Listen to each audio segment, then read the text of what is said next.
어제는 개인적으로 우리가 주께 더 가까이 나가게 하기 위해서는 어떻게 할 것인가, 두 가지의 장벽이 무너져야 된다고 말씀을 나눴습니다. 교만의 장벽, 그리고 무정함의 장벽.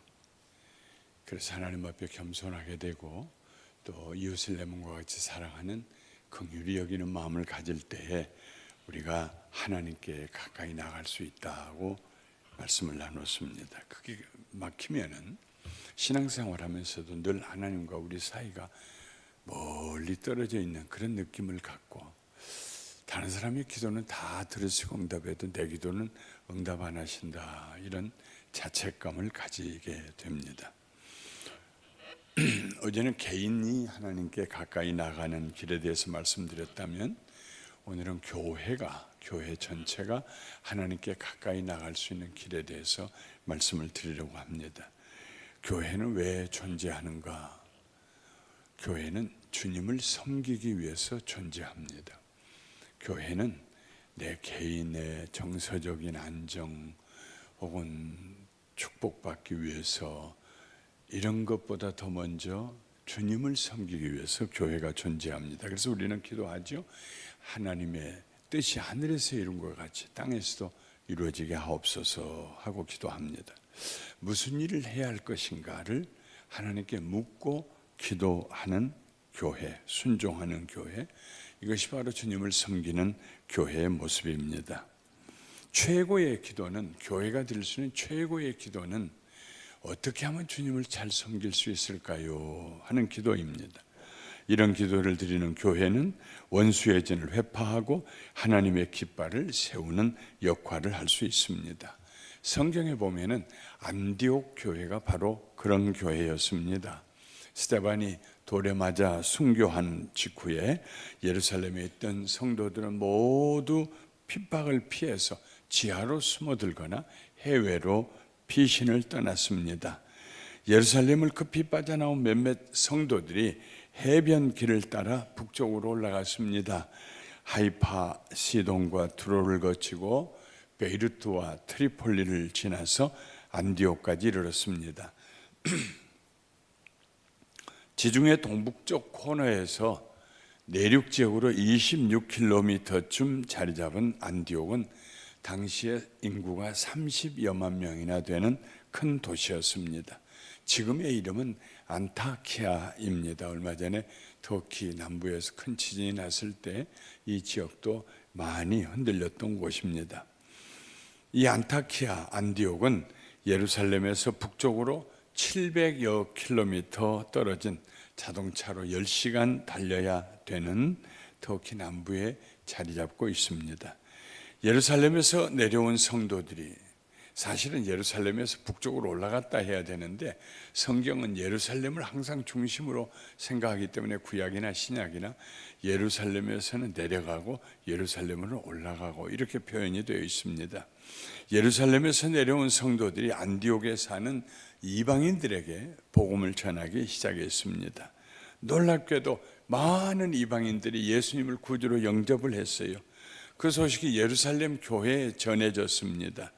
베드로가 이전에 고넬로 집에 가서 복음을 전하고 그 집 식구들을 다 세례를 줬지만은 그 가이사라에 교회가 세워졌다는 기록은 없습니다.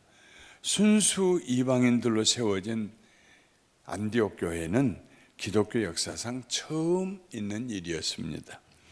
이를 신기하게 여긴 예루살렘 교회 지도자들이 바나바를 안디옥에 파송했습니다. 구브로에서 태어난 바나바는 성령이 충만하고 성품이 착한 초대교회 지도자였습니다.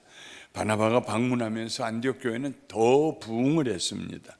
혼자 힘으로는 도저히 감당할 수 없어서 약 250km 서북쪽에 있는 다소의 바울을 찾아갔습니다. 바울은 13년 전에 예루살렘을 방문한 이후에 고향에 돌아와 지내고 있었습니다. 바나바는 바울을 데리고 와서 함께 안디옥 교회 성도들에게 하나님 말씀을 가르쳤습니다. 그때부터 그 안디옥에 사는 사람들이 예수 믿는 사람들을 가리켜서 크리스토코스, 그리스도를 따르는 사람들, 영어로 크리스찬이라는 이름을 붙여 주었습니다. 안디옥 교회의 특색은 기도하는 교회입니다. 자신과 이웃을 위해서도 기도했지만 무엇보다도 주님을 잘 섬기기 위해서 기도했습니다. 주님의 뜻이 무엇인지, 주님께서 지금 우리 교회에 명령하신 일이 무엇인지, 어떻게 하면 주님 마음에 합당한 교회가 될 수 있는지, 이것을 알기 위해서 기도했습니다. 그냥 기도가 아니고 금식하며 기도했습니다. 이 점이 다른 교회와 달랐습니다. 그러자 하나님께서 그들의 기도에 응답하셨습니다. 하나님이 그들의 기도에 응답하실 때 안디옥 교회는 기독교 역사의 중요한 획을 긋는 그런 일을 하게 됩니다. 안디옥 교회에 하나님께서 세 가지의 축복을 베푸셨는데요, 첫째로 세계 선교의 사명을 주셨습니다. 안디옥 교회에는 바나바, 니게르라 하는 시몬, 구레네 사람 루기오와 분봉왕 헤롯의 젖동생 마나엔, 사울이라는 5명의 지도자들이 있었습니다. 모두 선지자들이고 교사들입니다. 니게르 시몬은 흑인 시몬이라는 말입니다. 구레네 사람 루기오는 북아프리카에서 온 사람입니다. 헤롯의 젖동생 마나엔은 분봉왕 헤롯 대제의 아들을 길렀던 유모가 젖을 먹여서 그도 길렀다는 말입니다. 그리고 바나바와 바울은 헬라 지역에 사는 유대인들입니다. 안디옥 교회 성도들이 주님을 섬겨 금식하며 기도할 때에 성령님께서 말씀하셨습니다. 내가 불러시키는 이 일을 위하여 바나바와 바울을 따로, 사울을 따로 세우라. 그 당시에는 이제 사울이라는 이름으로 나오는데, 어떤 분들은 예수님 믿기 전에는 사울인데 그가 예수님을 다메섹에 만나고 난 다음에 다메섹 길에서 바울이 되었다 하고 말씀하십니다만은, 사실은 이 사울은 히브리식 이스라엘의 이름입니다. 사울. 그리고 바울은 헬라식의 이름입니다. 그래서 사울이 이제 선교 사명을 띠고 헬라 지역으로 다닐 때에는 바울이라는 이름을 사용했어요. 왜냐하면 원래 다소에서 태어났을 때 로마 시민으로 태어났고 유대인이지만, 그리고 그 헬라 지역에서 헬라 사람들의 이름인 파울로스, 바울이라는 이름으로 불려졌습니다. 선교하는 데는 사울 하면은 이스라엘의 이름이니까 이방 사람들에게는 익숙하게 들리지가 않지요. 사울이 뭐야? 사울이 뭐야? 나 바울이라고 하면 어른 이해하기가 쉬웠기 때문에 여기 처음에는 사울이라는 이름으로 불립니다만은 선교 1차 선교 여행을 떠나서는 바울이라는 이름으로 불리게 됩니다. 그 둘을 따로 세운 안디옥 교회 성도들은 하나님께서 무엇 때문에 이 두 사람을 따로 불러 세우셨을까 하고 생각하고 하나님께 금식하고 기도하면서 물었을 것입니다. 무엇 때문에 이 두 사람을 따로 세우라고 하셨습니까? 그때 하나님께서 다시 말씀하셨습니다. 바나바와 사울을 선교사로 파송하도록. 그래서 교회는, 안디옥 교회는 바나바와 사울에게 안수한 후에 바나바의 조카 마가를 수행자로 삼아서 선교사로 파송했습니다. 바나바와 바울은 기독교 역사에 기록된 최초의 선교사들입니다. 당시 예루살렘 교회가 가장 크고 권위가 있었지만 이런 종류의 선교사 파송식은 없었습니다. 알렉산드리아에도 교회가 있고 로마에도 교회가 있었지만 역시 성경에 그들이 선교사를 파송했다는 기록이 없습니다. 기독교 역사에서 안디옥 교회가 최초로 선교사를 파송했습니다. 오늘날이야 교회마다 다 선교사를 파송하고 아니면 돕고 그런 일이 흔하기 때문에 안디옥 교회가 선교사를 파송했다는 일이 그렇게 특별하게 느껴지지 않습니다만, 그 당시에는 정말 아무도 해본 적이 없는 처음 교회가 선교사를 파송하는 그런 놀라운 일을 행하였습니다. 바나바와 바울은 구브로 섬을 거쳐서 1년여 동안 터키 내륙 깊숙한 곳에 있는 비시디, 안디옥, 이고니온, 루스드라 그리고 버가의 복음을 전하고 다시 안디옥 교회로 돌아왔습니다. 바나바와 사울이 다닌 한 1년 동안 선교하러 다닌 그 지역, 전혀 복음을 들어보지 못한 이방인들에게 처음에는 유대인 회당에 들어가 전하다가 쫓겨나고, 그리고 이방인들에게 복음을 전해서 교회가 세워지고 거기에 교회 지도자를 세웠어요. 구브로, 그리고 비스디, 안디옥, 이고니온, 루스드라, 버가 5군데입니다. 이게 무슨 나주에서 영암, 영암에서 해남 이렇게 가까운 데 있는 지역들이 아닙니다. 굉장히 멀리 떨어져 있어요.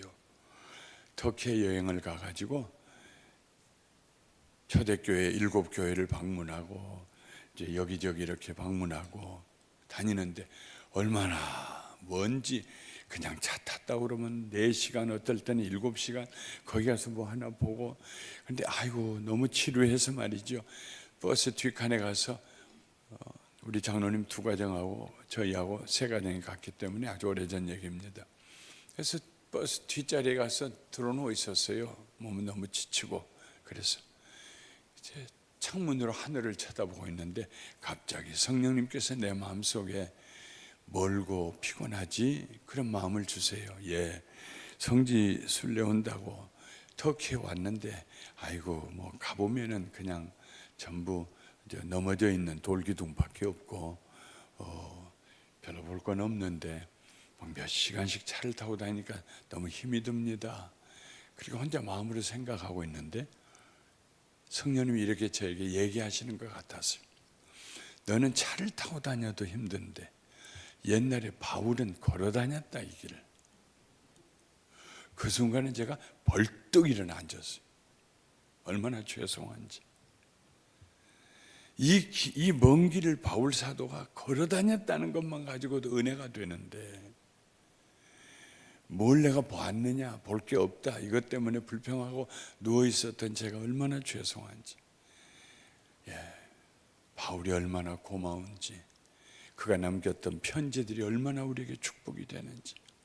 새롭게 저는 터키 선교여행 처음 가서 제가 깨달은 것은 바울에게 고마움을, 또 바울을 보내주신 하나님께 감사드리는 그런 축복을 받았습니다. 어쨌든 1년 동안 선교 다니는데 그 먼 길을 걸어 다녔으니까 실제로 그 5교회들을 방문한 시간은 길어봐야 1달 정도였을 거예요. 1달에서 2달 정도, 가까우면은. 그런데 1달에서 2달 정도 있는 동안에 복음을 전해서 거기 교회를 세우고, 그리고 거기 지도자를 세웠다는 거예요. 얼마나 놀라운 일입니까? 1년 후에 그들은 안디옥 교회로 다시 돌아와서 2년 동안 휴식을 취한 후에 바나바와 바울은 2팀으로 나눠져서 주후 48년에 2차 선교 여행을 떠납니다. 바나바는 조카 마가와 함께 구브로, 지금의 사이프러스 섬으로 가고, 바울은 신라와 함께 이전에 교회를 세운 지역들을 돌아본 후에 빌립보와 데살로니가 그리고 고린도에 이르러서 복음을 전합니다. 1년 반 동안 고린도에 머물렀던 바울은 에베소를 거쳐서 안디옥에 돌아와 다시 휴식을 취합니다. 그리고 제3차 선교여행을 떠납니다. 안디옥 교회는 선교사를 파송했을 뿐만 아니라 그들에게 쉼터를 제공했습니다. 떠나보낼 때는 선교헌금을 넉넉히 들려보냈을 것이고, 돌아와서 휴식을 취할 때는 사랑과 정성으로 편안하게 보살폈을 것입니다. 그리고 그들이 전해준 선교 소식을 들으면서 은혜를 나누었을 것입니다. 이처럼 안디옥 교회는 이방 세계, 유대인들에게가 아니라 이방 세계에 그리스도의 복음을 전하는 최초의 선교하는 교회가 되었습니다. 기독교 역사의 어느 교회도 생각해 보지 못한 일이었습니다. 왜 그랬을까요? 주님을 섬겼기 때문에. 주님, 우리가 어떻게 하면 주님 잘 섬길 수 있을까요? 하고 금식하고 기도했더니 하나님께서 이 일을 해라 하고 사명을 주셨기 때문에 선교사를 파송했다는 것입니다. 이러므로 우리가 기도할 때, 교회가 전체적으로 기도할 때 꼭 이런 기도를 드리십시오. 하나님, 우리 나주 빛가람 교회가 어떻게 하면 주님을 잘 섬길 수 있을까요? 우리가 주님 섬기기를 원합니다. 어떻게 하면 주님을 잘 섬기는 교회가 될 수 있을까요? 그럼 반드시 우리 목사님을 통해서나 여러분을 통해서나 하나님이 어떤 깨달음을 주실 거예요. 아이디어를 주실 거예요. 그리고 그 말씀에 순종하면 지금도 우리 빛가람 교회는 안디옥 교회처럼 중요한 일을 할 수 있을 것입니다. 둘째로 하나님께서 안디옥 교회를 진리의 수호자로 세워주셨습니다. 기독교 진리의 가장 중요한 진리를 세우는데 수호자로 세워주셨어요. 사도행전 15장에 보면은 예루살렘에서 기독교의 최초의 회의가 열립니다. 그것을 제1차 기독교 회의라고 합니다. 전체가 모여서 이것을 예루살렘 회의라고도 부릅니다. 이 회의가 개최된 동기는 안디옥 교회에서부터 시작이 되었습니다. 바나바와 바울은 1차 세계 선교 여행을 마치고 안디옥에 돌아와서 2년여 동안 휴식을 취하고 있으면서 말씀을 가르쳤습니다. 그때 유대로부터 예루살렘으로부터 어떤 형제들이 안디옥에 내려왔습니다. 그들은 모두 예수님을 믿는 유대인들입니다. 당시만 해도 예루살렘 교회는 흩어져 있는 모든 성도들이 하늘처럼 우러러보는 교회였습니다. 예루살렘 교회, 거기서 누가 내려왔다 하면은 그냥 온 마음을 다해서 접대하고 그들에게서 무슨 진리의 말씀을 듣기 위해서 마음을 열고, 적어도 그들은 예수님이 살아계실 때 예수님과 함께 다녔을지도 모르는 사람들이, 근데 한 700여 킬로 떨어진 곳에 사는 안디옥 교회 성도들은 예루살렘에서 내려온 사람들하고 하니까 얼마나 반가웠겠습니까? 그런데 예루살렘에서 내려온 그들이 안디옥 교회 성도들에게 충격적인 말을 했습니다. 너희가 모세의 법대로 할례를 받지 아니하면 능히 구원을 받지 못하리라. 이스라엘 백성은 난 지 8일 만에 할례를 받았지. 모든 남자아이들이 일종의 포경수술을 한 것입니다. 할례를 받지 않으면 이스라엘 사람 될 수가 없었어요. 그런데 안디옥에 있는 성도들은 다 이방인들이거든요.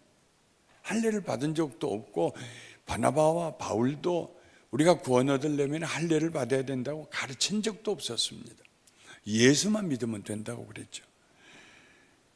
누구든지 죄를 회개하고 예수를 구주로 영접하면 구원을 받는다고 배웠습니다. 그런데 예루살렘에서 내려온 사람들이 구원받기 위해서는 할례도 받고 율법도 지켜야 한다니까 모두가 혼란에 빠졌습니다.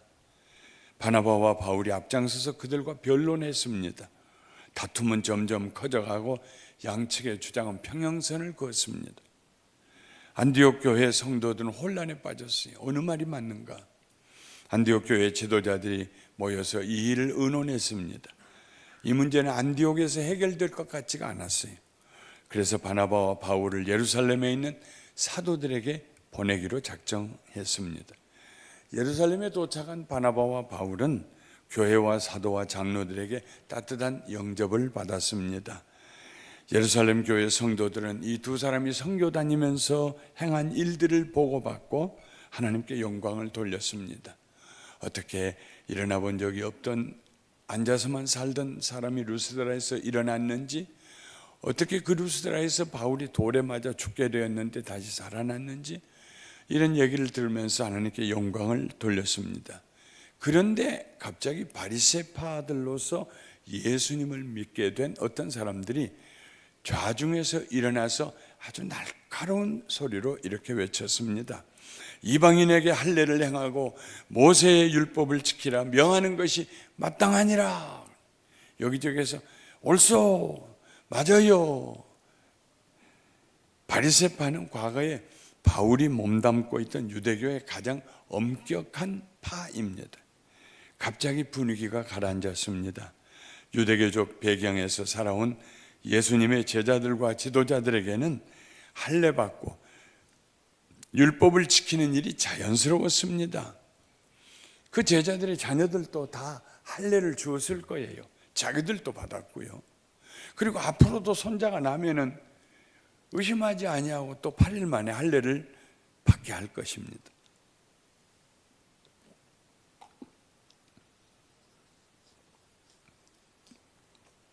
그동안에 할례와 구원의 관계에 대해서 예루살렘에 있는 사도들 사이에 충분한 논의가 없었습니다. 그건 하나의 종교적인 풍습으로, 유대교적인 풍습으로 당연히 할례 받는 거예요. 예수님도 할례 받으셨고. 그런데 백부장 고넬료 가정에 가서 복음을 전했던 베드로는 이 문제를 심각하게 받아들였어요. 왜냐하면 그들에게 베드로가 가서 고넬료 이방인 백부장 가정에 가서 여러분들이 구원받으려면 할례 받아야 됩니다 안 했거든요. 그 말을 하기도 전에 성령이 임하셔서 마가 다락방에서처럼 방언을 하고 하나님을 찬양하고, 그러니까 베드로가 말이 막혀서 우리가 이들에게 예수의 이름으로 세례 주는 것이 합당하지 않느냐, 그래가지고 세례 주고 말았어요. 베드로가 가만히 생각해 보니까 할례가 구원받는데 무슨 필요가 있겠는가, 이런 생각을 했을 것입니다. 이 할례주의자들 때문에 교회에 잠재적인 위험이 내포되어 있었습니다. 사도들은 그들의 과격한 주장이 듣기에 불편했지만 그동안에 직접적으로 이 문제를 거론하지 않고 지내왔을 것입니다. 할례주의자들이 여기저기에서 목소리를 높입니다. 할례와 율법이 아니면 구원도 없다. 바울과 바나바도 지지 않았습니다. 오직 예수 그리스도만 믿음으로 구원을 얻습니다. 어느 편에서도 양보할 생각이 없습니다.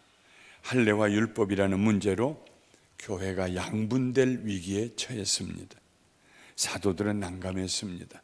그때 베드로가 일어나서 이렇게 말했습니다. 형제들아, 너희도 알거니와 하나님이 이방인들로 내 입에서 복음의 말씀을 들어 믿게 하시려고 오래전부터 너희 가운데서 나를 택하시고 또 마음을 아시는 하나님이 우리에게와 같이 그들에게도 성령을 주어 증언하시고 말씀으로 믿음으로 그들의 마음을 깨끗이 하사 그들이나 우리나 차별하지 아니하셨느니라. 그런데 지금 너희가 어찌하여 하나님을 시험하여 우리 조상과 우리도 능히 매지 못하던 멍에를 제자들의 목에 두려느냐? 베드로가 질문했습니다. 회중에게. 왜 우리 조상들도 우리도 능히 매지 못하던 그 율법이라는 무거운 멍에를 제자들의 목에 두려느냐? 그러나 우리는 그들이 우리와 동일하게 주 예수의 은혜로 구원받은 줄을 믿노라. 베드로가요, 참 주는 그리스도시여 살아계신 하나님의 아들입니다 하고 고백했던 거 못지않게 위대한 고백을 합니다. 우리는 그들이, 이방인들이 우리와 동일하게, 우리도 그렇고 이방인들도 그렇고 주 예수의 은혜로 구원받은 줄을 믿노라. 베드로의 말이 끝나자 좌중에 침묵이 흘렀습니다.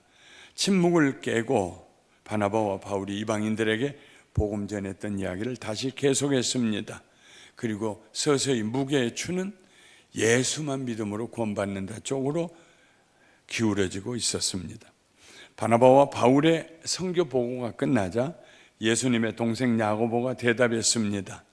이 말은 베드로가 했던 질문, 지금 너희가 어찌하여 하나님을 시험하여 우리 조상과 우리도 능히 매지 못하던 멍에를 제자들의 목에 두려 하느냐 하는 질문에 대한 답입니다.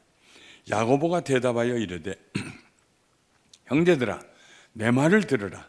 하나님이 처음으로 이방인 중에서 자기 이름을 위할 백성을 취하시려고 그들을 돌보신 것을 시므온이 베드로가 말하였으니 선지자들의 말씀이 이와 일치하도다. 기록된 바 이후에 내가 돌아와서 다윗의 무너진 장막을 다시 지으며 또 그 허물어진 것을 다시 지어 일으키리니 이는 그 남은 사람들과 내 이름으로 일컬음을 받는 모든 이방인들로 주를 찾게 하려 함이라 하셨으니, 남은 자들이란 바벨론의 포로로 잡혀갔다가 돌아온 사람들, 신앙을 버리지 아니하고 우상을 숭배하지 아니하고 끝까지 하나님을 섬겼던 그들을 가리켜서 렘넌트, 남은 자들이라고 성경은 부르고 있습니다. 거룩한 사람들이죠. 이 남은 자들과 이방인들로 동시에 그 남은 자들과 이방인을 같은 선상에 두고 그들로 주를 찾게 함이라. 하나님께서 그러므로 내 의견에는 이방인 중에서 하나님께 돌아오는 자들을 괴롭게 하지 말고 다만 우상의 더러운 것과 음행과 목매어 죽인 것과 피를 멀리하라고 편지하는 것이 옳으니라. 이제 할례 받아야 구원받는다, 율법 지켜야 구원받는다, 이런 얘기 하지 말자 하는 얘기입니다. 그렇게 해서 온 교회가 만장일치로 할례를 받거나 율법을 지켜서 구원 얻는 게 아니고 오직 예수님만 믿음으로 구원을 얻는다 하고 결정을 하고 편지를 쓰고 다른 사람들을 바나바와 바울 편에 같이 보내면서 증거하라고 하면서 안디옥으로 돌려보냅니다. 만장일치로 결정하였노라. 야고보가 그렇게 말을 했어요. 얼마나 감격스러운 표현입니까? 교회가 분리되지 않았단 말입니다. 교회가 하나 되었단 말입니다.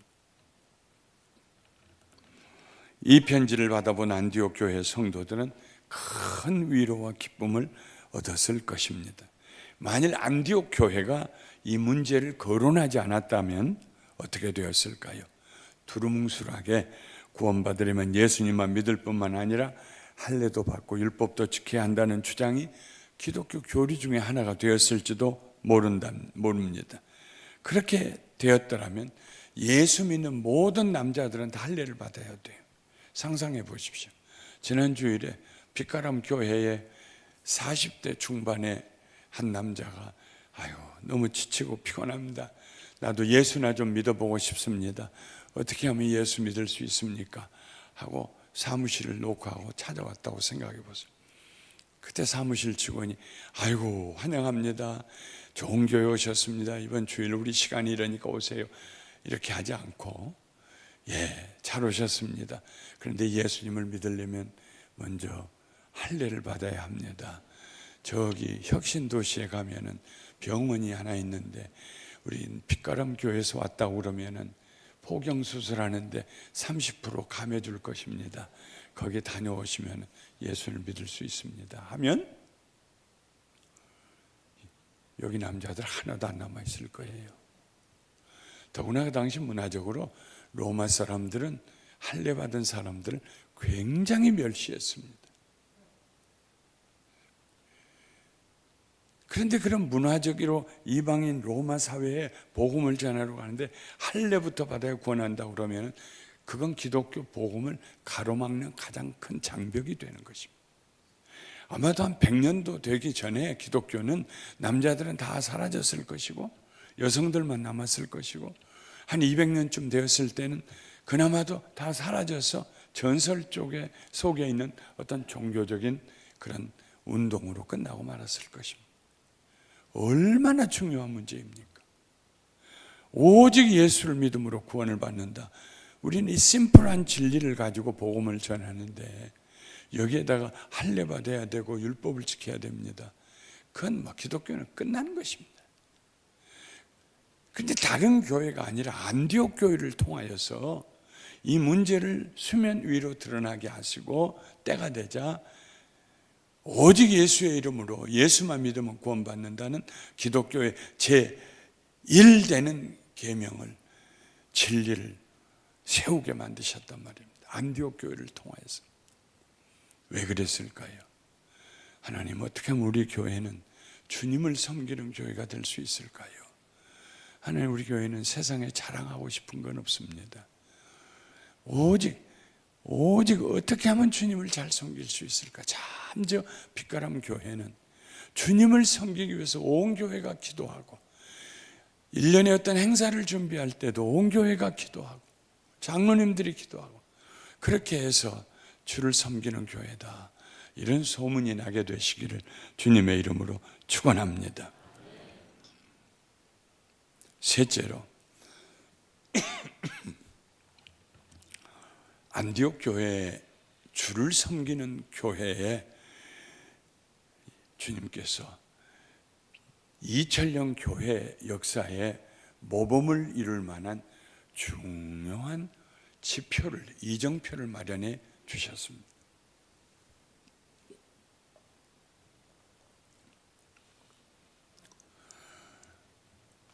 1차 선교여행을 다녀오고 2년 있는 동안에 그 난리가 나서 예루살렘을 방문하고 기독교의 제1되는 진리를 세우고 했습니다. 이제 2년 쉬었으니까 바나바와 바울이 우리가 다녀왔던 곳으로 또 가봅시다. 그래서 그럽시다 했는데 아주 사소한 디테일한 문제에 걸려서 두 사람의 의견이 충돌이 됩니다.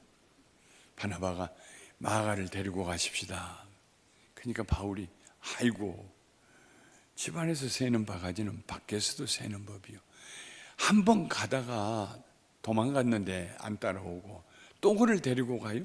안 됩니다. 바나바 아이고, 그래도 그때 자기가 실수하고 잘못했다고 회개하니까 한번 기회를 더 주고 데리고 가십시다. 안 돼요. 하나님의 일이 중요하지. 바나바 형제는 왜 그렇게 사람 정에 끌려서 그럽니까? 그래가지고 둘이 얼마나 싸웠냐. 성경에 기록하기를 심히 다투고 돌아섰더라, 그렇게 되어 있습니다. 심히 다투, 소문날 정도로 다투었어. 안디옥 교회 온 성도들이 다 소문이 났어. 아이고, 바나바 사도하고 바나바와 바울을 사도하는 선생님은 왜 저렇게 다투고 서로 쳐다도 안 보고 등 돌리고 왜 저런데야? 네. 아니, 마가 데리고 가자고 그러고 바나바는 바울은 안 된다고 그래서 그런다노만. 마가는 바나바의 조카이거든요. 근데 바나바가 자기 조카였기 때문이 아니라 바나바는 성품이 기질상으로 다른 사람을 일으켜 세워주고 격려하고 새로운 기회를 주는 이런 성품을 가지고 있었어요. 옛날에 바울이 다메섹으로 가는 길에서 예수님을 만나고 즉시로 예루살렘에 올라가서 사도들을 만나려고 할 때 아무도 안 만나려고 그랬어요. 불과 며칠 전에 예수 믿는 사람 잡아서 감옥에 가두고 스데반 죽일 때 내가 책임지겠다고 그러고 당신들 돌 던져 죽이라고 했던 그 사울이라는 사람이 갑자기 예수님 만났다고 우리를 찾아왔다. 저건 순전히 우리 잡으려고 가면을 쓰고 이리에 탈을 쓰고 우리에게 달려드는 거다. 그래서 아무도 안 만나줬어요. 그때 바나바가 혼자 가서 사울을 만납니다. 그리고 사울의 얘기를 듣습니다. 위험을 무릅쓰고, 잘못하면 사울에게 잡혀갈 수도 있잖아요. 그랬던 사람이니까. 그러나 바나바가 가서 사울의 얘기를 처음부터 다 듣고 난 다음에 사도들에게 와서 이 사람 믿을 만한 사람입니다. 그래서 바울이 사도들, 베드로, 요한, 야고보 이런 사도들하고 처음 만남을 가지게 됩니다. 사람들이 많이 와서 예수님을 믿게 되는데, 그런데 먹을 것은 없고 그러니까 구브로 섬에, 사이프러스 섬에 있는 자기 밭을 팔아다가 그 사람들을 최초로 먼저 먹이려고 사도들의 발밑에 돈을 내놓았던 사람이 바로 이 바나바입니다. 예. 아나니아와 삽비라는 바나바가 칭찬 듣는 걸 보고 거짓말로 절반 정도 갖다 주고 숨겨놓고 이러다가 저주를 받아서 죽게 되죠. 그래서 바나바는 기질이 넘어진 사람 일으켜 세워주고 사람 중심이에요. 정적인 사람이에요. 그것도 아주 좋은 거죠. 사랑이니까 이웃을 사랑하고. 바울은 기질이 일 중심이에요. 일이 중요해요. 복음을 전하는 거, 선교, 사명이 중요해요. 사람이 중요한 게 아니에요.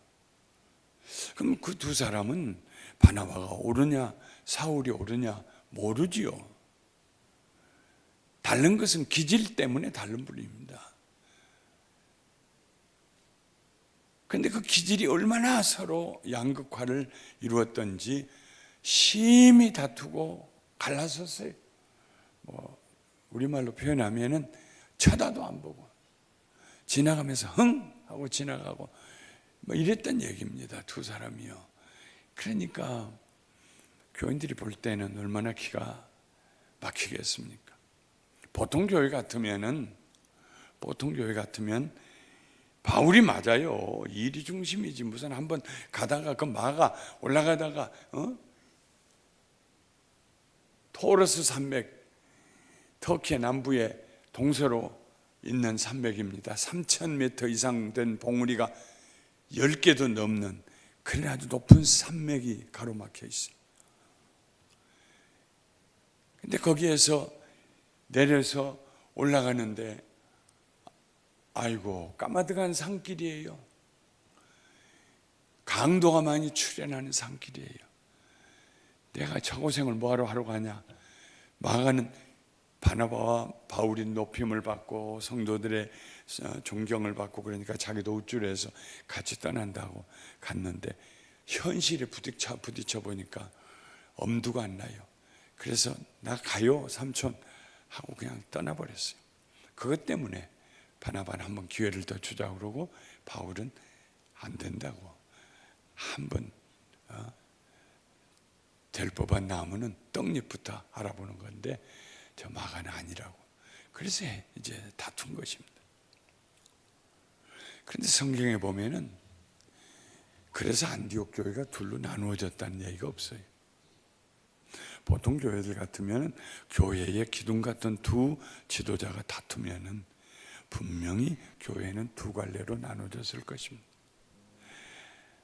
아마도 제3그룹은 아이고 우리가 존경하고 대단한 줄 알았더니 사도들도 똑같으네 하고 아마 시험 들어서 교회를 떠났을지도 모릅니다. 근데 안디옥 교회는 나눠지지 않았어요. 아마 이랬을 거예요. 바나바가 마가를 데리고 사이프러스 구브로로 갈 때 한 26km 떨어진 곳으로 와서 배를 타고 떠나는데 안디옥 교인들이 많은 사람들이 같이 따라와서 전송해 주면서 바나바 선생님 잘 다녀오세요. 우리가 기도할게요. 바울이 또 신라를 데리고 자기 고향 그쪽으로 올라가서 지난번에 세웠던 소아시아에 있는 교회를 찾아 올라갈 때에 그때 또 안디옥 교인들이 똑같이 먼 거리까지 따라 나오면서 잘 다녀오시라고 우리가 기도하겠다고 그랬을 것입니다. 어떻게 안디옥 교회는 나눠지지 않았을까요? 대답은 아주 단순합니다. 그들은 바울을 섬기지 아니하고 바나바를 섬기지 아니하고 주님을 섬겼기 때문입니다. 우리가 신앙생활하면서 의견이 다를 수 있어요. 기질이 다를 수 있어요. 어떤 사람은 교회에서 잔치를 하고 고사리 나물도 놔주고 무 나물도 놔주고 이 사람은 또 깍두기도 놔주고 이 사람은 고기도 몇 사람들이 이렇게 해서 다 나눠져서 온 교인들이 배불리 먹었어요. 그리고 이제 좀 남았어요. 그런데 권사님 중에 어떤 분이 가서 아이고 이거 이렇게 먹으면 맛없어. 저기 달아 좀 하나 가져와. 달아 조금만 더 달아 가져오라고 그러더니 그냥 손으로 그냥 다 그냥 섞어가지고 참기름 치고 장갑 낀 손으로 막 주물럭주물럭 해가지고 이렇게 먹어야 맛있다고 그러면서 접시에다가 한 주먹씩 전부 떠줬어요. 비빔밥을 만들어가지고. 근데 다른 권사님은 아이고 난 저렇게는 못 먹는데 내가 먹고 싶은 것만 조금 해서 먹어야지. 이 기질이잖아요. 어떤 사람은 섞어야 맛있고 어떤 사람은 따로 먹어야 맛있고 어떤 때는 정치적인 견해가 다를 수도 있고 여러 가지가 다 다를 수 있어요. 주를 섬기는 교회가 되지 아니하면은 다툼이 일어납니다. 사소한 일 때문에. 그러나 주를 섬기는 교회는요, 그 모든 것을 감싸고 품에 안을 수 있는 거예요. 그래요. 집사님 그렇게 생각하실 수 있어요. 나는 이렇게 생각해요. 그럼에도 불구하고 그 집사님을 사랑하고 그분의 의견을 존중히 여겨주고 그러면서 우리는 그보다 더 높은 곳에 에임 하이 높은 곳에 목표를 정했습니다. 나를 사랑하사 나를 위하여 자기 몸을 버리신 하나님의 아들 예수 그리스도 주를 섬기는 내 마음을 정한 성도들, 그런 성도님들이 있는 교회는 건강한 교회예요. 사랑이 넘치는 교회예요. 문제가 없어요. 무엇이든지 극복해 갈 수가 있어요. 제가 좀 목감기가 좀 와가지고 보기 싫었습니다. 용서하세요. 나아가는 중인 것 같아요.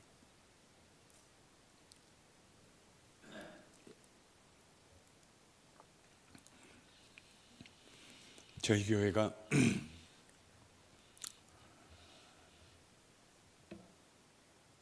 교회를 개척하고 1983년에 그리고 한 6년 있다가 교회 건물을 하나 샀습니다.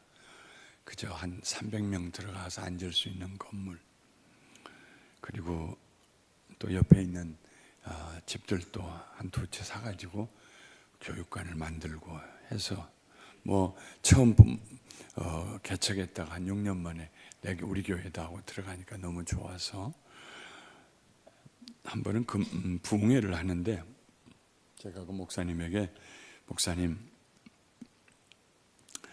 저는 우리 주일학교 아이들이 어떻게 지내는가를 참 보고 싶은데 주일날 제가 설교하니까 한 번도 제가 볼 기회가 없었습니다. 우리 1부, 2부 예배 드리니까 1부에 제가 사회 보고 2부에 설교하신 동안에 잠깐 좀 제가 보고 오겠습니다. 양해를 구하고 밖으로 나왔어요. 유치부도 보고 중등부, 고등부도 보는데 중등부 아이들 두 클래스가, 두 반이 그 뜨거운 여름에 햇볕 아래 콘크리트 바닥 위에 앉아서 성경 공부를 하고 있어요. 옆에는 막 왕복 6차선 차가 막 시끄럽게 다니는데, 너희들은 왜 여기서 더운데 여기서 있니? 그랬더니 목사님, 우린 방이 없어요. 그때 제가 하나님께, 하나님, 무슨 일이 있어도 제가 교회를 건축하든지 다시, 아니면 교회를 건물을 사서 개조하든지 하겠습니다. 도와주세요. 본당에서는 4톤짜리 에어컨이 4개나 있어가지고 에어컨 좀 줄여요, 추워 죽겠어요 하면서 부모들은 예배 드리는데 자식들은 그 떼학볕 밑에서 햇볕을 맞으면서 시끄러운 차 소리를 들으면서 콘크리트 바닥 위에 앉아가지고 예배, 말씀을, 성경을 공부하고 있네.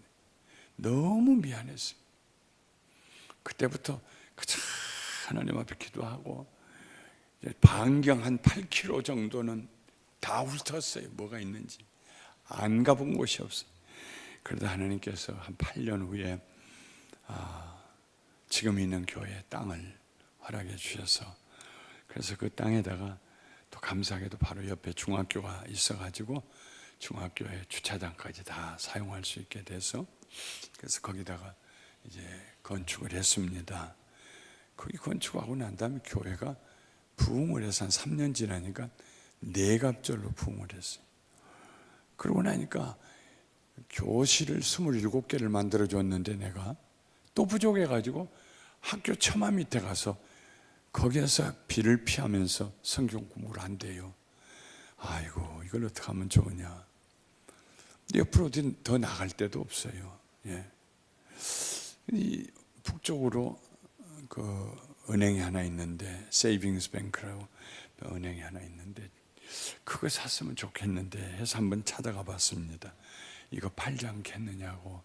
그랬더니 아주 쳐다도 안 봐요. 기분이 안 좋았겠죠. 잘 되는 은행을 찾아가서 팔지 않겠냐고 하니까 이게 어디 동양 사람 하나가 와서 말도 안 되는 소리를 하는가 하고 대꾸도 안 하더라고요.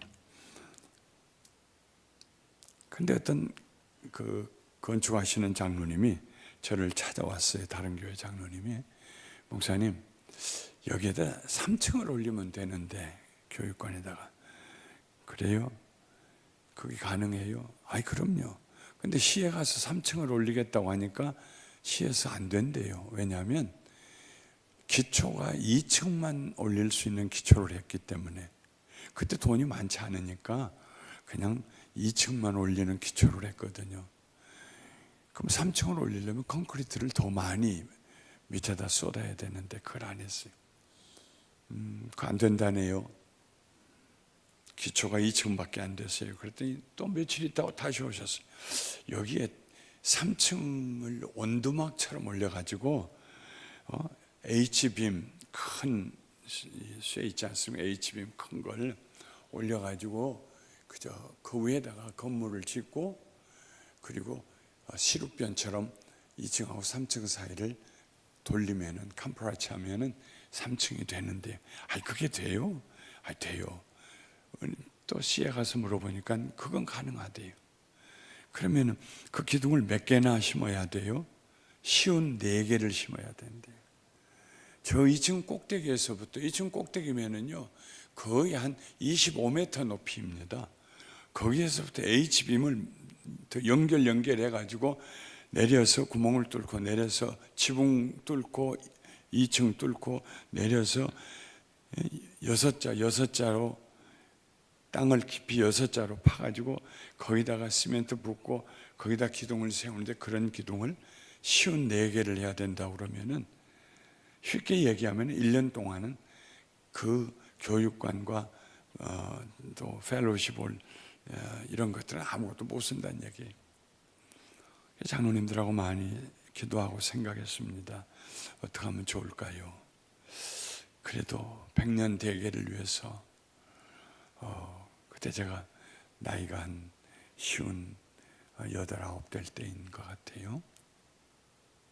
예, 거의 60이 거의 다 될 때인 것 같아요. 내가 있을 때 이걸 저질러야지 내 후계자가 하긴 너무 벅찬 일이 될 거다. 그래서 그렇게 하기로 하고 공동회에서도 통과가 돼서 그걸 그리는 설계사에게 14만 불을 주고 그리라고 그랬어요. 한 2억 원 정도 되겠죠. 예. 그래서 이제 거의 다 그려가지고 한두 주 있으면 이제 공사 시작하게 되는 거예요. 마당에는 또 한 2층으로 주차장을 또 만들어야 되고.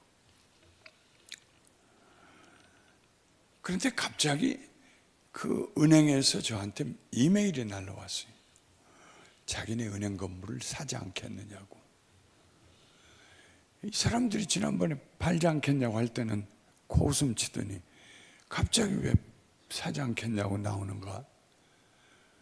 그러기에는 이미 2억 원 정도를 미리 줘서 이건 돌려받을 수도 없잖아요. 다 그렸는데 그림을 거의. 이거 포기해야 되는데 성도들이 낸 헌금을. 근데 그 이메일을 받고 굉장히 난감했습니다. 모른 채 넘어갈 수도 없고. 저는 무슨 일 있으면 꼭 하나님께 물어봐요. 왜냐하면 제가 지혜가 부족하거든요. 또 저는 고등학교도 강진 농업고등학교를 졸업해가지고 그 어느 부분에 있어서는 굉장히 부족한 것이 많아요. 지금도 미적분에 대해서 확실하게 내가 얘기할 수가 없어요. 그대로 공부할 기회도 없었지만. 그렇다고 그래서 도마도를 어떻게 심고 벼는 언제 심고 그것도 몰라요, 잘. 왜냐하면 3년 동안에 내내 교지 만든다고 3년 고등학교 다니는 동안 교지 3권 만든 것이 전부였거든요. 밤낮 원고 보따리 들고 실습하러 나가면 나는 숙직실에 들어가서 앉아있고, 그래서 이것도 아니고 저것도 아니고 방거충이가 됐는데, 그래서 하나님 앞에 늘 저는 그렇습니다. 하나님, 제가 뭘 합니까? 저요 아시다시피 농고 출신이에요. 그 농고가 잘못됐다는 건 아니에요. 역사도 오래요. 다 아는 거 없어요. 하나님 몰라요. 어떻게 하면 좋아요? 저 기도 시간에 제가 자주 하는 첫 마디가 늘 어떻게 하면 좋아요? 어떻게 하면 좋아요? 그날도 온종일 그 이메일을 앞에 놓고 어떻게 하면 좋아요? 하는데 하나님께서 일단 장로님들을 모아서 한번 기도해 보았으면 좋겠다는 마음을 주시더라고요. 그 장로님들이 13분이에요. 그래서 저녁에 임시당회를 소집했습니다. 다 왔어요. 장로님들, 갑자기 저 은행이 건물을 팔겠다고 연락이 왔는데 우리 어떻게 하면 좋겠어요? 하고 안 물었어요. 왜냐하면 어떻게 하면 좋겠어요? 하면 장로님들이 자기 의견을 얘기해야 되잖아요. 그럼 자기 의견을 얘기하면 어떤 사람은 그 건물 삽시다 하고, 어떤 사람은 아이고 어떤 헌금인데 14만 불이나 들여서 했는데 어떻게 지금 포기해요? 그냥 건물 우리 안에다 올리는 걸로 합시다 하고 의견이 보나마나 나눠질 거거든요. 그래서 장로님들 어떻게 했으면 좋겠어요? 하고 물어보지 않았어요. 장로님들, 자기네 은행 건물을 팔겠다고 왔는데 우리 하나님께 물어보십시다. 교회는 예수 그리스도의 몸이고 예수님이 교회의 주인이시니까 예수님이 아실 거 아닙니까? 하나님이 아시지 않겠습니까? 우리 하나님께 물어보십시다. 전부 교회에 흩어져서 10분 동안 기도하고 돌아오십시오.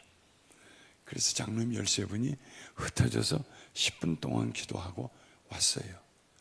전부 앉았어요. 당회 서기부터.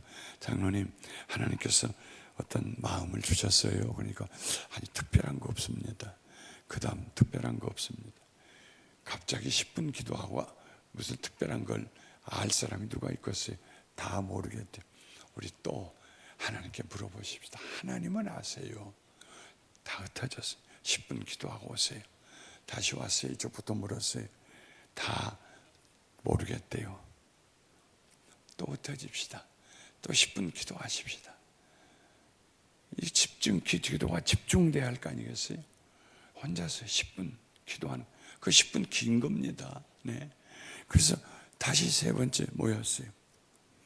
네, 세 번째 이쪽에서 다시 물어보니까 이쪽에서 이혼인데 한 장로님 한 분이 제가 그 장로님 부부를 하와이 코나에 있는 예수전도단 YOM에 제가 1년 9개월 동안 선교 훈련을 보낸 적이 있거든요.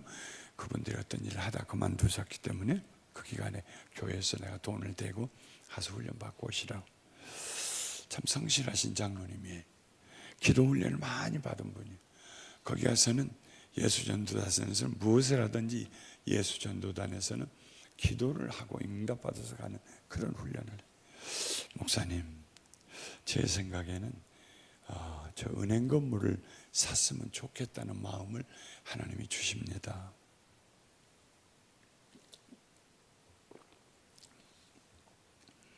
그래요. 다른 분들은 다 모르겠대요. 이번에는 이 자리에 앉아서 5분 동안 간절하게 묵상 기도를 하면서 물어보십시다. 하나님께. 5분 동안 기도가 끝난 다음에 다시 물었어요. 이렇게 쭉 물어가는데 저기 앉아 계시던 집사 장로님 한 분이 정말 점잖은 분이요. 그런 얘기 안 할 뿐인데, 목사님, 난 잘 모르겠는데 갑자기 앞에 병이 하나가 보이더니 거기 깔때기가 꽂아지고 그 위에 뭘 붓는 모습이 보이는데, 목사님 그게 무슨 뜻이죠? 근데 나도 모르겠더라고요. 그래서 나도 모르겠는데요. 그리 지나갔어요. 그리고 난 다음에 5번째 한번 또 기도합시다. 5분. 5번째 기도하고 나는데 한 3분 정도가, 이 한 장로님 말고 3분 정도가 제 마음에는 기도하는 가운데 은행 건물을 샀으면 좋겠다는 생각을 하나님 주시는 것 같습니다. 이제 4명이 됐잖아요. 13명 중에 4명이. 거기서 제가, 자, 14분이, 우리 13분이 기도했는데 4분이 그런 응답 받았다고 그러니까 여러분 어떻게 생각하세요? 하고 물어볼 수 있는데, 그 중에 한 분이나 2분이라도 아이고 여기다 그냥 지어야지, 그 사면 안 되죠 하면은 첨예하게 대립이 될 거라고요. 의견이.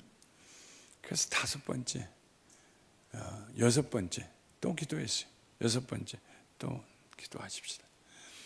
6번째 기도하고 나서 물어보니까 13분의 장로님들이 다 같이 은행 건물을 샀으면 좋겠다는 생각을 주십니다. 만장일치로 결정이 됐어요. 그러면 이번에 7번째 또 기도하십시다. 저쪽에서 430만 달러를 불렀는데 얼마에 사면 좋겠는지 기도해 보십시다. 다 기도하고 적어냈는데 평균을 내보니까 380만 불이더라고요. 네. 이제 100만 불이면 요즘 여기 한국 돈으로 한 13억 정도 조금 넘거나 그렇게 되겠죠. 전날 제가 이메일을 보냈어요. 우리 보드 멤버들이 7번 기도하고 그 건물을 사기로 했고 금액은 380만 불에 사기로 했는데 어떻게 생각하냐? 미국 사람들이, 더구나 은행 사람들이 430만 불 불렀다가 380만 불로 10%가 넘게 깎아준다는 건 참 상상하기 안 되는 겁니다. 그 사람들은 그 금액을 미리 다 조사해 가지고 내놓은 거기 때문에요. 근데 뜻밖의 그렇게 팔겠대요. 그래서 3개월 동안 계약 기간을 하고 큰 은행, 서부 지역에서는 큰 은행에다가 융자 신청을 했더니 이미 우리 교회가 가지고 있는 융자 빚이 400만 불이 있었어요. 그리고 우리가 가지고 있던 현찰 80만 불을 보증금으로 넣었기 때문에 300만 불을 더 빌려서 이제 새로 그 은행에 융자를 하려면은 이전의 융자까지 다 합해서 700만 불을 융자를 해야 돼요. 한 요즘으로 얘기하면 얼마나 되는지, 한 90억이나 되는지. 그 뭐 문제 없다고, 해주겠다고 걱정하지 마라. 그래서 그냥 마음 놓고 있었죠. 2달 반이 되니까 갑자기 못 해주겠다고 연락이 왔어요. 아니 이제 2주밖에 안 남았는데 계약 기간은 못 해주겠다고 그러면 어떡하는가. 그런데 미국에서 제일 큰 은행이 뱅크 오브 아메리카라는 은행이에요. 그 은행에 부행장이 여럿이 있는데 그 중에 한 사람이 2세 한국인이에요. 한국말이 좀 서툰데 누군가 추천을 하고 소개를 해서 가서 만났더니 이미 서류는 다 됐으니까 2주면은 충분합니다. 해주겠습니다. 걱정하지 마세요. 제일 큰 은행에서 해주겠다고 그러니까 뭘 걱정해요. 걱정이 없는데 뭘 기도해요. 그래서 7번이나 기도하고 했지만은 그 석 달 동안은 그냥 거의 그 일로는 기도 안 하고 기다리기만 했어요. 2주 지난 다음에 뱅크 오브 아메리카에서도 못 해주겠다고 손을 들었어요. 왜 못 해주냐 물어보니까 대답도 안 해요. 이야, 기가 막혀요. 그래서 이 은행 건물 살려고 하던 은행 건물에게 거기 지점장인지 행장인지 그 책임자에게 연락을 했더니 아이고 그러면 포기하시라고, 이 건물과 땅을 다 현찰로 사겠다는 개발업자가 나왔으니까 그냥 포기하시라고. 대답은 안 했어요 제가. 그리고 이제 또 기도하게 들어갔어요. 하나님, 우리가 기도하고 사기로 해서 하나님 앞에 허락 얻었다고 생각하고 했는데 왜 융자가 안 되고 안 됩니까? 새벽에 나가서 이틀 동안 그렇게 기도한 이틀째 됐는데 앞에 앉아있던 안수 집사님 한 분이 나를 기다렸다는 듯이 벌떡 일어나대 앞을 오더니 목사님 그 땅 어떻게 됐어요? 건물. 지금 은행에서 두 큰 은행에서 못 해주겠다고 해가지고 지금 좀 어려움에 봉착해 있습니다. 그랬더니 그분이 아이고 목사님 그거 현찰로 사버리지 그러세요. 현찰 있으면 뭘 걱정하고 뭐 기도할 거 뭐 있어요. 그냥 사버리지. 300만 불 현찰이 누가 있어요. 그러면요. 그러면 좋겠는데 그리고 그냥 지나갔어. 아침 보고 났는데 장로님 한 분이 전화가 왔어요. 목사님 어떻게 됐어요? 이렇게 해서 융자가 안 나와서 좀 어렵다고. 그랬더니 아이고 그 목사님 현찰 있으면 오늘 아침에 돈만 넣으면 오후에 우리 것이 되는데 등기 이전이 되는데 아니 이미 석 달 계약 기간이 지났는데 그게 무슨 말이에요 장로님? 아니 목사님 정말 그래요. 계약을 맺은 당사자인 우리 쪽에서 이 계약을 파기한다고 사인하지 않으면은 그 계약은 살아있는 거예요. 아무 때나 돈 들어가면 우리 것 되는 거예요. 정말 그래요? 그렇다니까요 목사님. 당연히 회사에 변호사 있죠. 고문 변호사가 둘이나 있어요. 물어봐요. 30분 후에 전화가 와서 목사님 내 말이 맞아요. 맞으면 뭐예요? 돈이 없는데. 그런데 그날 오후에 내내 자꾸 그 사람이 안수 집사님 왜 나한테 현찰로 사버리지 그러세요? 그런 얘기를 했을까 하는 마음이 자꾸 드는 거예요. 그래서 저녁에 전화를 했어요. 집사님, 오늘 새벽에 왜 저들을 현찰로 사버리세요? 사지 그러세요? 그런 얘기를 하셨어요? 했더니 그분 얘기가 철강업 수입하시는 분이에요. 제가요 한 달에 돌아가는 자본금이 돌아가는 돈이 400만 불이 있어요. 목사님 300만 불 갖다 쓰시고 한 달 안에만 돌려주세요. 300만 불 갖다 쓰라는 그분도 정신이 없지만은 은행도 못 해주겠다는데 내가 어디서 무슨 재주로 한 달 안에 그걸 갚아요? 한국 교계에서 그렇게 급전을 빌려다가 교회 짓고 난 다음에 교회 떠나신 목사님들이 한두 분 아니시잖아요. 뜨거운 감자가 내 손으로 넘어왔어. 이걸 어떻게 하면 좋은가? 300만 불 갖다 쓰라는데 한 40억 이상 되는 거 돈을 갖다 쓰라는데 뭐 그 하나님께 또 기도했죠. 그런데 어떤 은행에서 한국계 은행 조그마한 은행 그 은행에서 지점장하고 융자 담당 본사의 직원하고 저를 찾아왔어요. 교회로. 목사님 돈이 융자가 필요하시다면서요. 예. 얼마나 필요하세요? 700만 불이요. 그거 우리가 해드릴게요. 고지들 말을 해야 고지 듣죠. 미국의 제일 큰 은행들도 못하겠다고 손들었는데 한국계 쬐끄만 은행, 구멍가게 같은 은행이요. 그 은행에서 와서 700만 불 론을 해주겠다고? 아이고 말씀 고맙습니다만은 우리가 해드린다니까요. 막 우게 되는 거예요. 그냥 자기들이 해주겠다고. 한 달 안에 한 달 안에 해드려요. 걱정하지 마세요. 그래서 떠나고 난 다음에 가만히 기도하는데 또 해보자 하는 마음을 주시더라고요. 한 달 안에 못 갚으면 내가 사표 쓰고 떠나면 되는 거지. 그래서 그 뒷날 아침에 은행을 불러서 다시 다짐을 하고 그리고 그 안수 집사님을 얘기했더니 300만 불짜리 수표책을 하나 써가지고 오셨더라고요. 제가 제 손에 들어본 제일 큰 금액의 수표책이 그거요. 300만 불짜리. 그걸 갖다 넣었어요. 에스크로라고 해서 미국에서는 물건을 팔고 사고 할 때 그 에스크로가 중간에 있어서 모든 이게 저당 잡힌 게 있냐 없냐 뭐 법적으로 하자가 있냐 다 조사해 가지고 이쪽에서 돈 받고 이쪽으로 돈 주고 책임지고 하는 그런 이제 에스크로라는 그런 회사들이 있어요. 거기다가 오전에 300만 불짜리 수표를 보냈어요. 오후 3시쯤 전화가 왔어요. 목사님, 그 은행 건물 우리 감사하는 교회 이름으로 등기 이전 끝났습니다. 그러더라고요. 그러니까 그 은행 사람들은 모르고 알지도 못한 사이에 우리 것이 되고 말아버렸어요. 잘 끝났는데 끝난 게 아니죠. 저는 한 달 안에 갚아야 되잖아요. 하나님 앞에 기도하고 이틀이 멀다고 은행으로 전화. 목사님 전화 좀 하지 마세요. 걱정하지 마세요. 해드릴게요.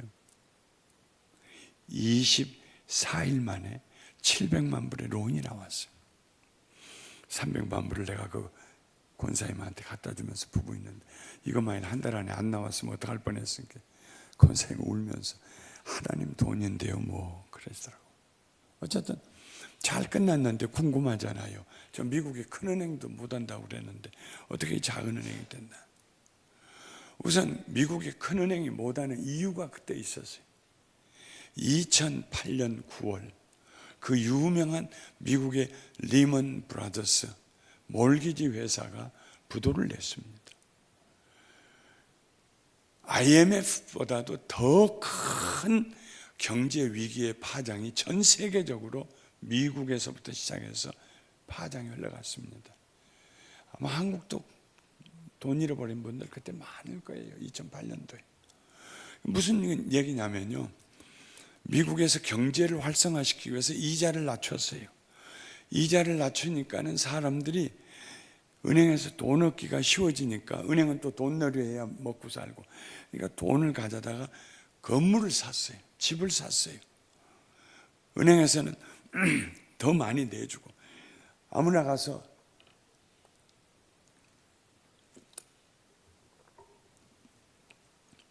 그 돈 빌려다가 집을 사고 우스갯말로 돌진한 아이도 집 한 채를 산다고 그랬어요. 처음에는 뭐 이 사람의 신용이 어떤가 조사를 하고 한 달 수입이 얼마인가 조사를 하고 다 해가지고 깐깐하게 해서 융자를 해주는데 그 다음에는 뭐 점점 그게 느슨해지더니 묻지 마예요. 그냥 권사님 한 분이 우리 교회 권사님 한 분이 목사님 이번에 나 5번째 집 샀어요. 저 양반이 집을 5채 사실 정도가 아닌데 혼자 사시는 분이 어떻게 그렇게 집을 사요? 아이고 목사님 요즘 걱정 은행만 가서 나 집 사요? 그러면 돈 줘요 그냥. 그럼 그 돈이 어디에서 오느냐? 미국에 있는 달러가 부족하니까 세계 각지의 개발도상국에서 한국에서도 엄청나게 달러가 미국으로 들어왔어요. 그러면 그게 무슨 돈이 되느냐? 그걸 가지고 파생상품을 만들었어요. 경제 파생상품. 그래서 이렇게 모아가지고 그거 한 무대기에 팔면은 이자만 조금 띄고, 그리고 수수료 띄고 또 팔고, 수수료 띄고 팔고, 이렇게 해가지고 그 파생상품이 막 이리 팔리고 저리 팔리고 해가지고 감나무에 연줄 걸리듯이 걸렸어요. 근데 제일 그 프라임 레이시라고 썼는데, 아무것도 묻지도 않고 그냥 돈 빌려주는 거. 뭐 이자는 들어오고, 그리고 이자는 싸고, 5년 있다가 고정이자로 바꾸기 전에는 변동이자 5년 동안은 싸니까 고정이자는 비싸지만 5년 고정이자로 넘어가기 전에 집 팔아버리면은 이익 얻으니까 사람들이 막 너도 나도 다 집 장사가 된 거예요. 막 살 집이 없어진 거예요. 근데 어느 순간에 가만히 보니까 사람들이 아이고 5년째가 되고, 그러니까 2001년부터 그랬는데 5년째가 되고 그러니까 매월 내는 돈이 많아지거든요. 그리고 집은 또 안 팔리거든요. 그러니까 사람들이 점점 집을 그냥 내놓기 시작했어요. 그게 소위 그때 유명했던 깡통주택이라는 말이 생겼어요. 그 집 팔아봐야 은행에서 빌린 돈보다 더 적어요, 팔린 돈이. 그러니까 아이고 뭐 그냥 나 은행에다 줘버리지. 은행에다 줘. 은행마다 2,000채 3,000채씩 깡통주택들이 그냥 밀려 들어왔어요. 은행이 난리가 났어요. 돈은 갚지 못하고, 중앙은행에서 빌려온 돈. 그러던 제일 많이 몰개지를 했던 프라임 리브를 했던 리먼스 브라더스라는 제일 큰 회사가 부도를 냈어요. 나라가 그 부도를 미국에서 막아보려고 애를 쓰다가 일주일 만에 결국 부도를 냈어요. 그냥 물결처럼 파도처럼 그냥 은행들이 넘어가기 시작하고, 회사들이 부도를 내기 시작하고, 미국 경제가 굉장히 어려움을 당했습니다. 2008년. 바로 그 2008년 9월에 우리가 융자 얻으려고 왔던 달이에요. 그게요. 그러니까 다 못 해준 거예요. 근데 어떻게 한국의 은행은 해줬느냐? 이 한국의 은행은 너무 적어가지고 은행 자본금이 적으니까 은행 감독원에서 이러고 쳐다보고 있거든요. 너무 적으면 은행 허가를 취소하려고. 그러니까 한국은행이 꾀를 냈어요. 한국신문에다가 우리 은행에다가 예금을 하면 이자를 갑절로 주겠다고.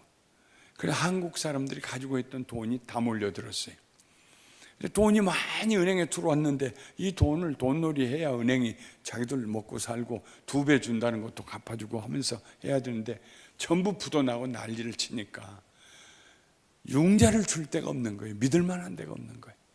근데 감사하는 교회가 700만 불 융자가 필요하다는데 그 교회만 틀림없다 그러니까 우리한테 와서 목을 메고 사정을 하는 거예요. 자기네들 돈 써달라고. 뒤에 알게 됐어요. 우리에게 융자를 해줘서 그랬으리라고 저는 확신합니다만은, 그 은행이 지금은 미국계에서 제일 큰 한국은행이 돼서, 한국계 은행이 돼서 미국에서 모든 일을 다 종합해서 그 일을 회상해 보았어요.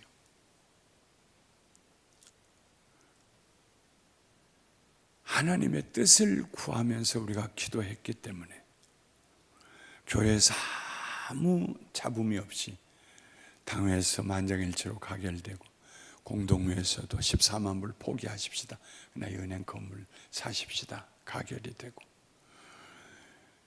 그리고 하나님이 인도하시는데 그 미국의 경제 위기가 다가와서 절대로 융자가 안 되는 그때 그 한국계 은행을 통해서 하나님 축복해서 우리로 하여금 건물을 구입하게 했어요.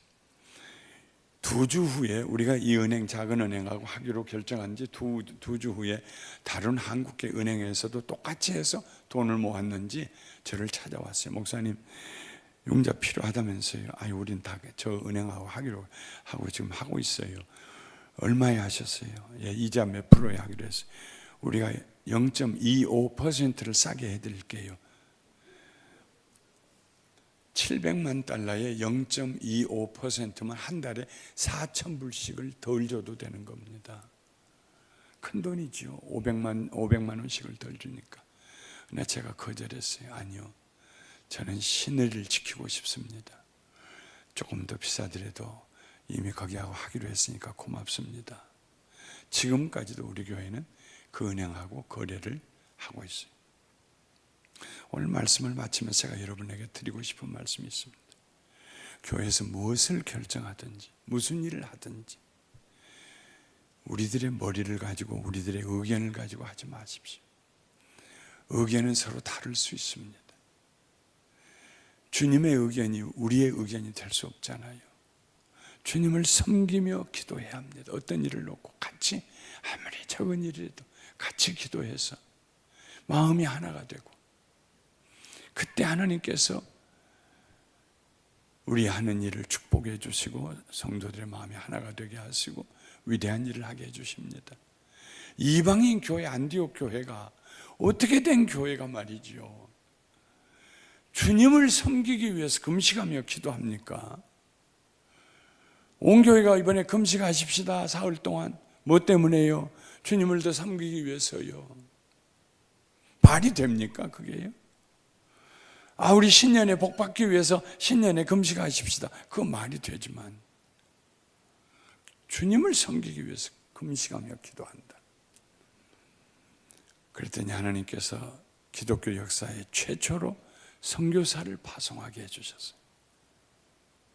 기독교의 진리 중에 제일 중요한 진리, 구원의 진리, 오직 예수를 믿음으로 구원받는다, 할례가 아니고 율법을 지켜서가 아니고, 이것을 세우도록 안디옥 교회를 사용해 주셨어요.